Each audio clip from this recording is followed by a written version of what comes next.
Un vampire sur le divan, c'est une étude psychanalytique du vampire à partir de la clinique, du cinéma, des séries télévisées et de la littérature.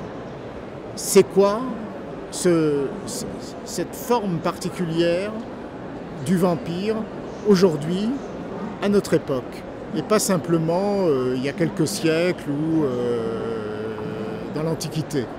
Il y a une présence de cette forme particulière du vampire très importante aujourd'hui, en particulier dans les séries télévisées. Qu'est-ce que ça représente? Pourquoi Twilight est aussi célèbre pour les jeunes et les adolescents? Alors voilà, donc c'est une approche extrêmement précise de certains films, de certaines séries télévisées et de la clinique aussi, et de la littérature sur ce thème-là précisément. C'était un colloque sur le yiddish, la langue yiddish et puis le rapport à la psychanalyse.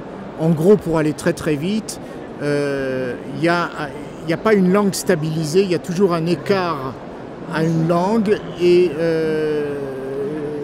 ça se passe beaucoup sur le mot d'esprit aussi, et donc ça étudie cette dimension-là. Et puis il y a un autre livre qui est le travail clinique en centre maternel, qui a été publié il y a 2 ans et qui concerne un travail qui s'est tenu pendant un quart de siècle dans un centre maternel autour de réunions cliniques sur la question de savoir est-ce que la femme qui fait un enfant, est-ce que c'est un événement? Est-ce qu'un enfant est un événement? Donc ça c'est extrêmement clinique, il y a beaucoup d'exemples. Et ce sont 3 livres différents mais qui sont extrêmement complémentaires. Je trouve très intéressant d'ailleurs que les 3 soient publiés dans cette maison d'édition.